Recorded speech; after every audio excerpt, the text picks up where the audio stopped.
in some gas, Hello. So probably from the clips that you just watched, you probably noticed that I didn't even really go through the drive-thru, which was the plan the whole time when I was making this video, but the line was so long and I was not prepared to wait. And I don't know why I didn't wait, because it probably would have been the same thing anyway, but I just felt like my order was very complex and there were a lot of drinks and I just didn't want to annoy the person in the line for the drive-thru, so I just said, let's go in and grab the drinks. And luckily I did, because the girl actually helped me. I asked her what her favorite was and she ended up giving me a recommendation. So I usually always really get this one, so I did stick to this one. It's the pure matcha latte. It's pretty much just pure matcha powder and almond milk.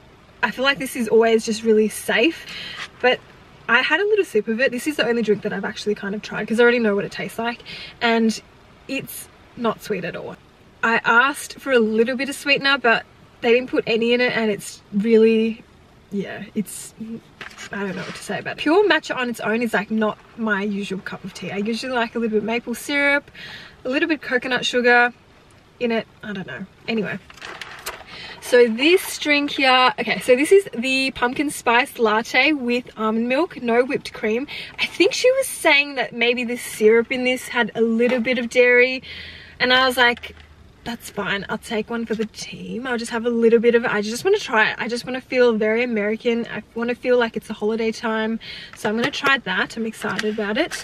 And then I have the shaken hibiscus tea lemon. I've got an iced chai latte with oat milk, and so I think I used to drink this back in the day when I used to have dairy. I can't remember if she said this has a little bit of dairy or the pumpkin spice has a little bit of dairy, but either way I'm not having that much, so I'm not too stressed about that. So this one was her recommendation, so it's that one there. So this is the iced caramel macchiato. She said she would make it dairy free for me, so it's got oat milk, it has the caramel drizzle, it has, no, sorry, I'm gonna start that again. So it has oat milk, it doesn't have the caramel drizzle, it doesn't have the vanilla syrup, it just has caramel. So I don't know, I'm sure it's great. She recommended it. I have the pumpkin bagel here. I usually get a bagel from Starbucks. I really don't mind it at all. I'm sure it's not the best bagel in the world, but I quite like it. It doesn't have spread on it, unfortunately. Normally I buy vegan cream cheese, but today it's fine, I can still eat it. Smells really good. It kind of just smells like raisin toast, if anybody has ever had that.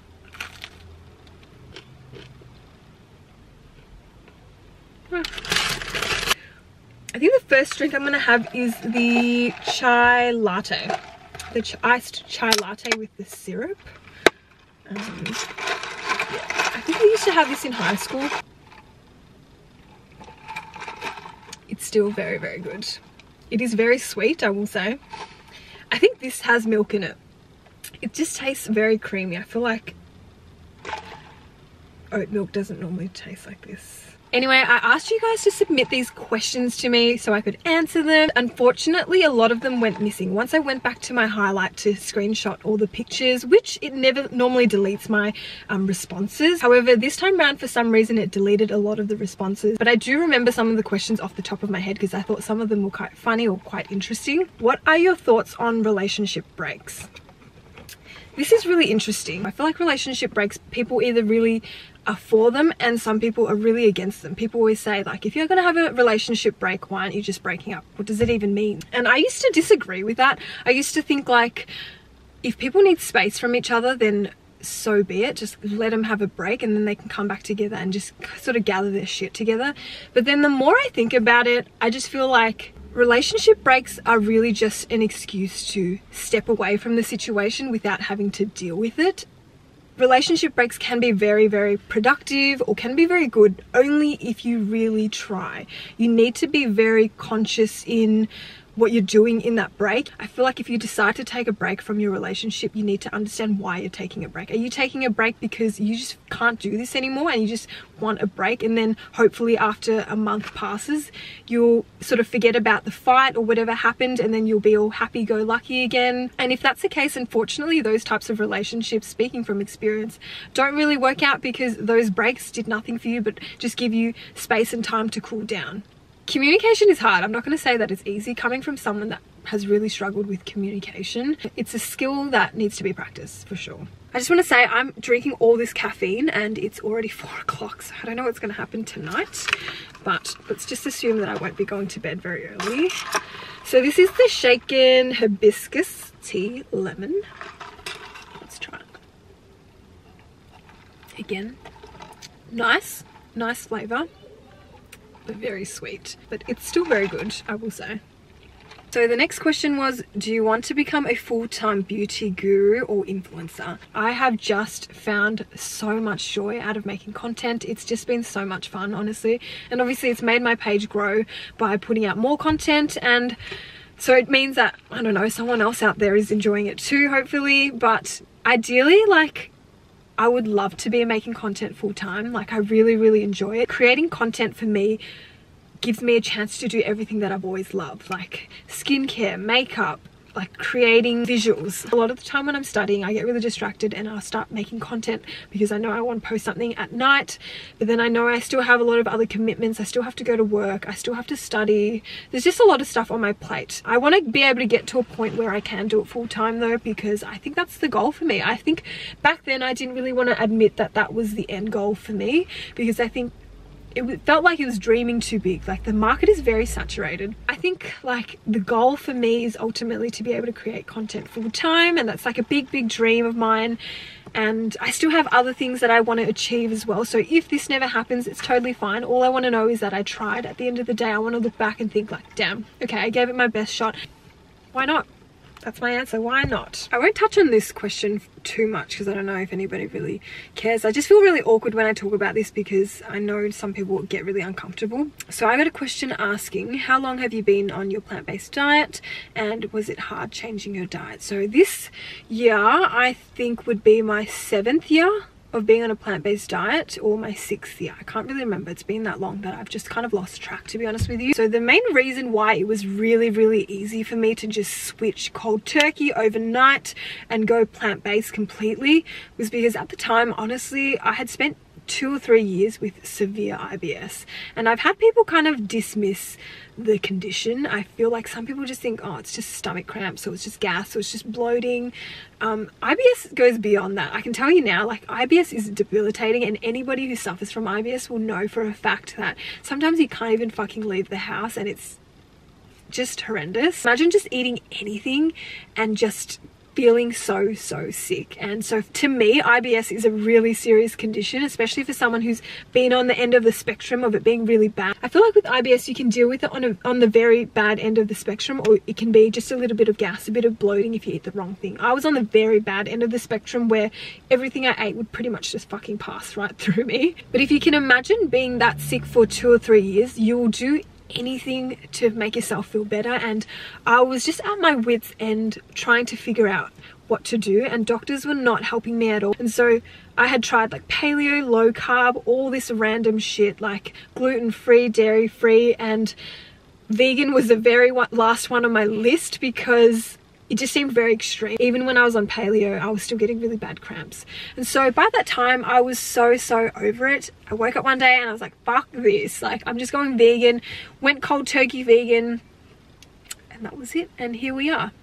And, you know, like I was explaining with the drinks, sometimes like I'll have a small fraction of dairy, which does nothing to me now because I haven't had it in so long that I can have small portions. Sometimes when you cut things out and reintroduce it, it's not that bad. But I'll say like maybe 2 or 3 times in the year I'll have like seafood, and yeah, I don't really ever touch meat that much. I don't really crave, I wouldn't say I don't crave it at all. I don't crave meat, I don't crave any of that stuff at all. I will say though, the one thing that will make you fail on a plant-based diet is if you don't eat enough. You just have to eat in so much abundance. You have to eat so much. But yeah, that's it. I'm not going to say anymore. I don't think anybody really wants to know anymore. I can go on and on about it, but if you ever have questions, feel free to DM me. I'm more than happy to answer them for you. Okay, I'm going to try the pumpkin spice latte. This one was with almond milk, and I again don't know if this was the one that had a bit of dairy in it. I don't know. I really don't know.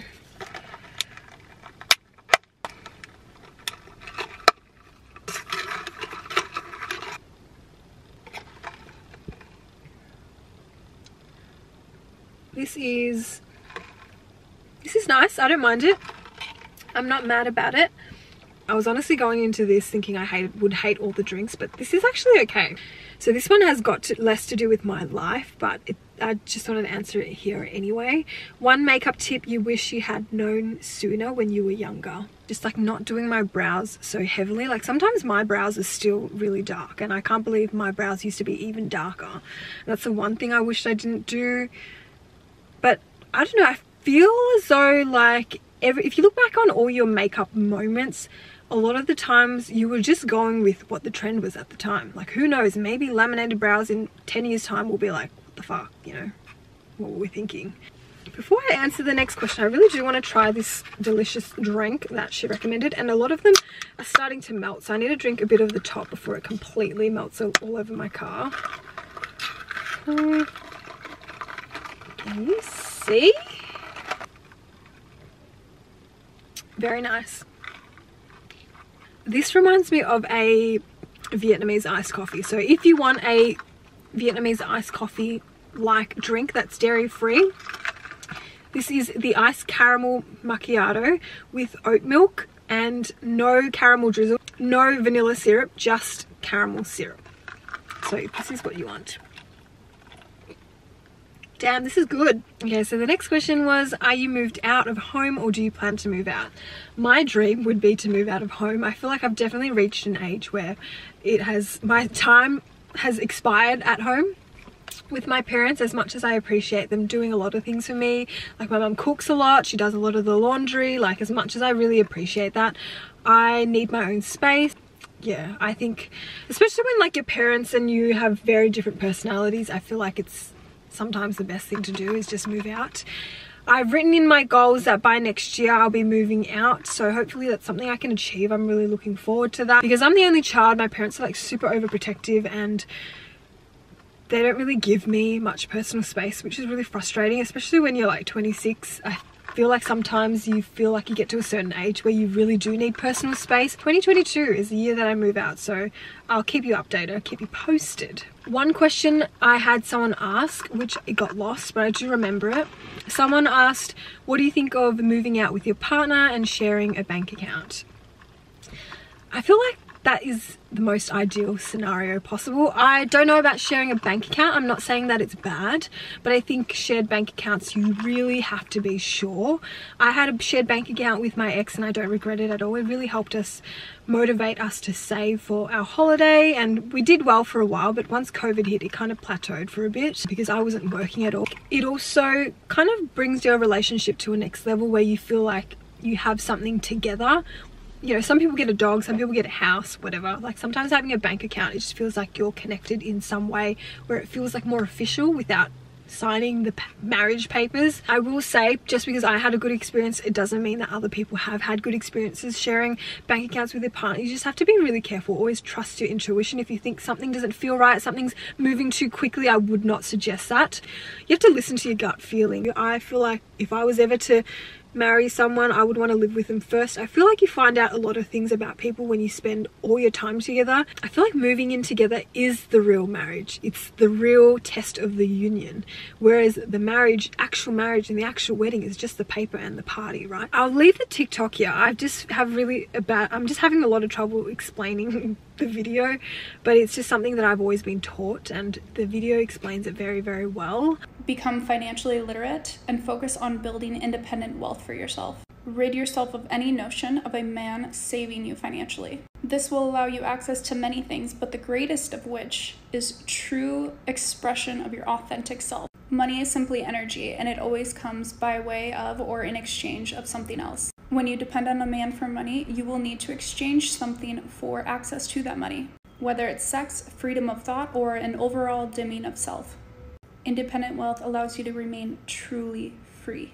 So someone asked, how did I make that decision to start studying as a mature age student? I had been umming and ahhing for way too long. I had been looking at this course for like 2 or 3 years. I wasn't sure. I knew I really loved skin. I think there was a really long period of time in my life where I had just graduated from fashion design and I knew I didn't want to be in the industry because I just did not like the industry in Australia. And then I was too scared to move overseas as well. And so I was just in this crazy limbo, just working in retail, just really unsure. And I feel like there was nothing wrong with that. I kind of had like the best years of my life at that time. I was going out a lot, meeting a lot of people, just enjoying my life.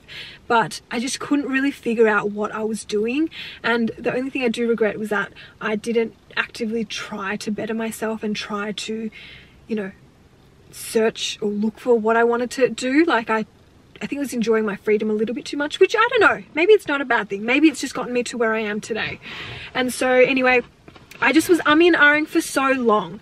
And the one thing that kept coming back up was that I was like, wow, shit, when I graduate, I'm gonna be fucking old. And the more I think about it, it just sounds so ridiculous to even have those thoughts. It's like no one gives a shit. I feel like if anybody ever judges you for graduating as an old or mature student, they're a fucking idiot. There is nothing more incredible and amazing than wanting to like expand your knowledge, expand your skills. I feel like sometimes in life what we forget to do is realize that there's still so much to learn. Sometimes we feel like we know it all already and we're just too scared or we're too afraid to continue learning, or we just ignore the fact that we still have so much to learn. And that's the beauty of uni, is that you will always get to go back and become someone new or learn a new skill set or become qualified in something. And there is literally no timeline. No university will ever reject you for being too old.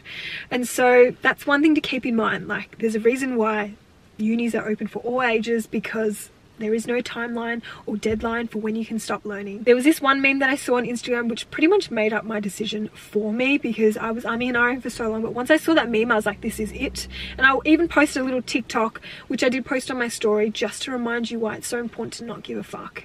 You're scared to take a 4-year course because you're 28 and by the time you finish, you'll be 32. Whether you take the course or not, in 4 years, you'll still be 32. So why not be 32 and doing something you love? Everybody who is a mature age student does well. I will say that, because you know what you want to do. You've chosen this course not because you panicked because you left year 12 and you needed to do a course, but it's because you love it and you're passionate. Do not go back to study as a mature age student if you don't know what you want to be at the end of it. So that's how you make the decision. You realize that if you finish the course, you're going to be 30 or however old you are, it doesn't matter. Either way, you're going to be 30 anyway, so you may as well fill it up with education, self-growth, development. Number 2, only study if you know what career and what job you want after. Make sure you know what you're going to do at the very end. 3, don't do it for anybody else, just do it for yourself. Like, if you're a mature age student and you just want to get the degree just to impress your parents, like, I don't disregard my parents, but I feel like it's easier to be successful and it's easier to do well in anything if you do it for yourself. Next question is, what is your dream brand to collab with? Just for shits and gigs, it would be kind of funny if I finally got to collab with Gucci. And then for a makeup brand, 100% Fenty. Like, oh my gosh, if I got to do a collab with them, or anything like PR, Fenty. Oh, I'm trying to think. I mean, Dr. Dennis just sent me a PR package recently and that was such a big deal. It's like, imagine working and selling products for this brand for years and years and years, and you're like the worker, so to speak. I don't really like that word, but it's the best way to describe it in this context. And you're the worker, and suddenly receiving a PR package at your front door. I like couldn't even believe it. That when they emailed me, I was like a bit shocked, to be honest with you. But it's just so crazy how like you just really don't know what's going to happen in the future. I remember 6 years ago when I was working at the job that I was working at, and I was selling the Dr. Dennis Gross Hyaluronic Moisture Cushion, and that was the first moisturizer I ever bought with like my money and my paycheck. And it's so crazy to think that like years later I got sent a freaking PR package from that brand. It's just insane. Yeah, that's why I just feel like you just don't really know what's ever going to happen. All you can do is try in life, and crazy things happen, and that's all you can do. Someone asked me about traveling, like where would I want to travel? The first place I want to go to is the States. I want to go back to the States. I really enjoyed my time there. I know it sounds really crazy because a lot of the weird things have happened in the States in the past year or two, like a lot of political turbulence, blah blah blah, but With that being said, it's very different when you're a tourist. You enjoy the people, you enjoy the time there, you enjoy the tourist attractions. It's a little bit different than actually living there. The living conditions there are a bit questionable, but as a tourist, so much fun. The people are awesome. I would 100% just go back to New York and LA. I loved it there.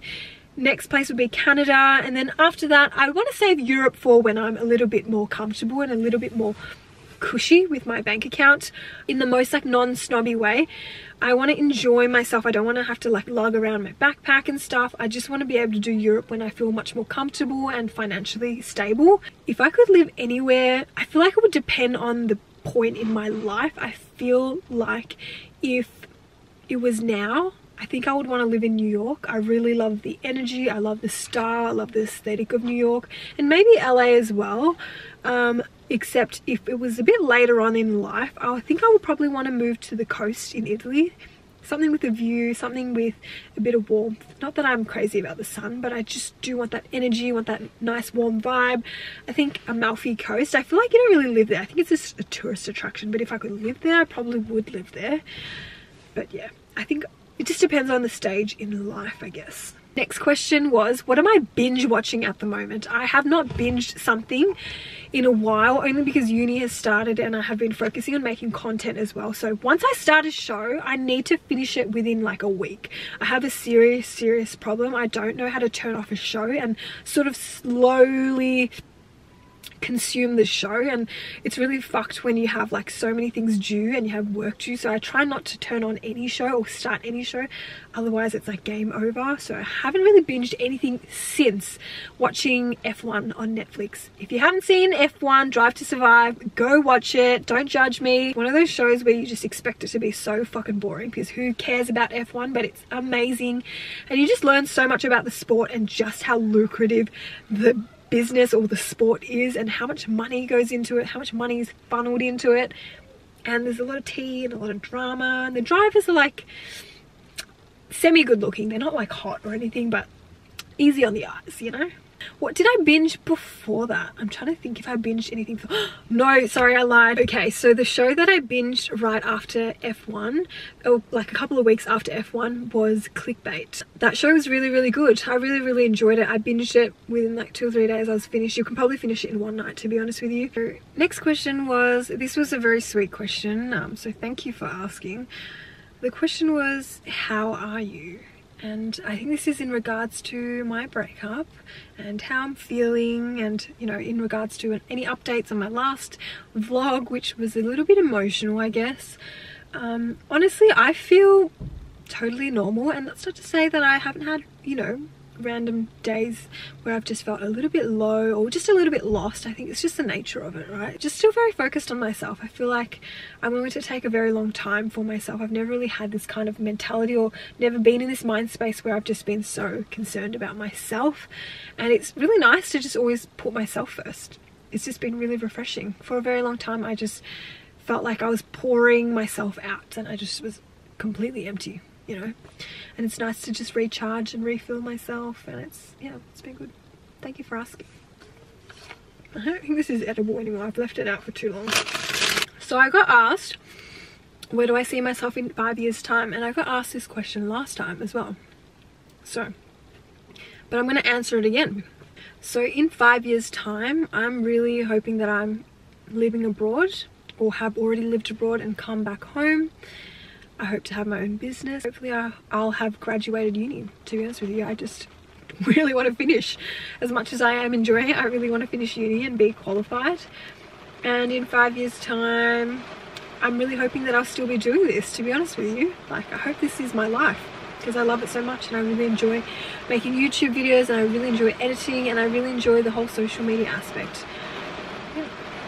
I don't know if you can hear the rain, it is pouring. I don't think I'll have kids, to be honest with you, by that time. I still really want to work on my career, and I just have a lot of goals, and I still really want to travel heaps. I still want to live abroad. I want to travel to Europe, and I really want to do all that stuff by the time I'm 30. But if it is over, you know, because yeah, I will be 31 by then, but if all that stuff rolls over 31, then so be it. What's my favorite song at the moment? Okay, let's go into my Spotify. I was listening to my breakup playlist for ages. But I've stopped listening to that now. Favorite song at the moment is this one. I don't know if you can see it. I love anything that's got a bit of like a Latino Afrobeat mix to it. My friend and I have this like Latino playlist and we keep adding songs to it, but pretty much none of the songs there are English. We just really like that vibe, that salsa, like that really sexy summertime vibe. I really love those songs, but the song that I just showed you is very much like that, but it just has Chris Brown on it. Sometimes I feel really guilty for listening to shit with Chris Brown on it because he's a bit of a douchebag, but it is a good song, I will say. Someone asked, do I have Botox? I do not. I've definitely thought about it. I booked in for an appointment once before, but I ended up cancelling it. Mind you, I was like 23, 24 at the time and I just felt like it was a waste of money, so I just ended up cancelling the appointment.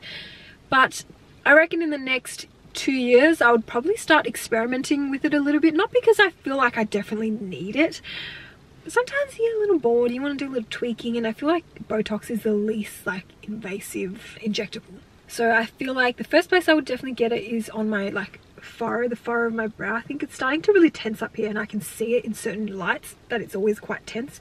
So here, and I want to do my jaw because I feel like my face is very round without makeup, so I'd like to slim it down a little bit, not a whole lot. So the next question was, what's the biggest designer purchase you've made that you've regretted? And I'll just start off by saying, like I said before, like I'm not a huge designer person only because I don't make that kind of money, and so I will never really splurge on that stuff because it doesn't fit or align with my lifestyle. I'm not quite at that stage yet. I would love to be, and I don't want to be shopping beyond my means either. It just doesn't make sense. I don't make that many designer purchases, basically what I'm saying, because I don't make that kind of money. I will say that I don't think I've ever regretted any of the designer purchases that I have made.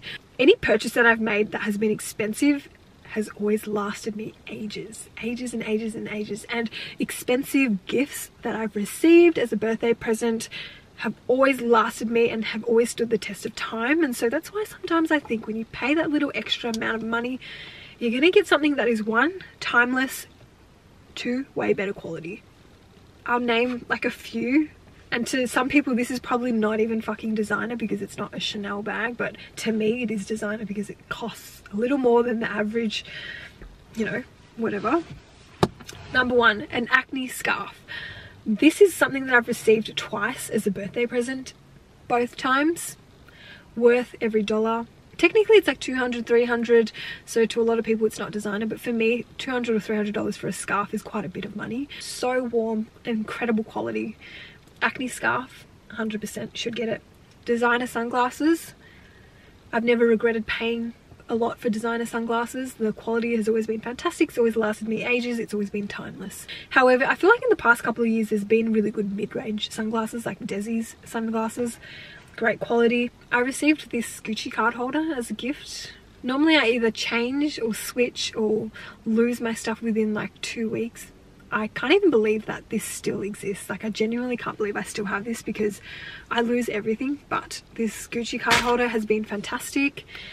And yeah, other than that, I don't really have anything else designer, to be honest with you. I wish I did, but I don't. I think that expensive things that are functional and have purpose in your wardrobe will always stand the test of time. What are 3 things that make you happy? 1, I feel like one of the happiest times of the year is spending Christmas with my cousins, who I love so much. Sometimes it feels like when we're at Christmas together, it just feels like a fever dream. I don't know how to even explain it. I don't know, it's just like every Christmas I've spent with them, it's just been such a joy, and like I feel so lucky to have them. I think every year that's the one day that I look forward to most in the year. I think spending Christmas with my cousins is like literally the highlight of my year, and it sucks that it's only for 24 hours, or not even, it's like 12 hours, but yeah, that's what makes me happy. Number 2, these are very like specific moments because I just feel like in these moments I can specifically remember the joy that I feel, and I always remember them because I've been learning to take time out in happy moments and literally taking 5 seconds, closing my eyes and taking in a deep breath and just enjoying that moment, because you just don't know. This is going to sound so corny when it's such a simple question, but I'm going to leave this meme here from The Office and I literally live by it. The weird thing is, now I'm exactly where I want to be. I got my dream job at Cornell. And I'm still just thinking about my old pals. Only now they're the ones I made here. I wish there was a way to know you're in the good old days before you've actually left them. And so that just makes me realize, like, I just need to appreciate all the fun, amazing memories, all those like rituals, all those like traditions that you have in your family, with your friends, with yourself. Like, you just don't know when it will be over. Like, you just really don't know. And so all you can do is like soak it in the moment, take 5 seconds, take in a deep breath and realize like, wow, this is incredible. And then continue with your day. Seriously, one of my favorite pastimes is sitting with my best friend in her freaking apartment and just watching TV shows, cooking, chatting about life. To me, like, those moments are so like priceless. Number 3, what makes me happy? Number 3, what makes me so happy? Literally sitting in bed with my laptop, watching a TV show, knowing that I have nothing on tomorrow. It is like such an underrated, actually I don't even know if it's underrated, maybe everybody enjoys that feeling. It's so rare and it feels so good, but being able to know that you have nothing on the next day and just be able to freely binge or watch whatever the hell you want on your laptop. But it is one of the simplest pleasures of life that I really do enjoy. Yeah, so those are the 3 things that make me so happy. And yeah, I guess we can like kind of wrap up this video now. I think I've been speaking for like an hour or 2. I just want to say thank you so much to everybody who submitted a question. If I didn't answer your question, I'm so sorry. It's because I lost the questions and so I wasn't able to answer them. I could only just remember some of them. That's why only some of them were featured. And then another reason I might have not answered your question is because it was very like makeup or skincare related, that I would prefer to answer it in like a full format video on its own. And if you feel like I should keep making these, let me know. And if you think they're terrible, please let me know as well, because I can stop making them and stop annoying you with my videos on your feed. But anyway, I will see you next time. See ya!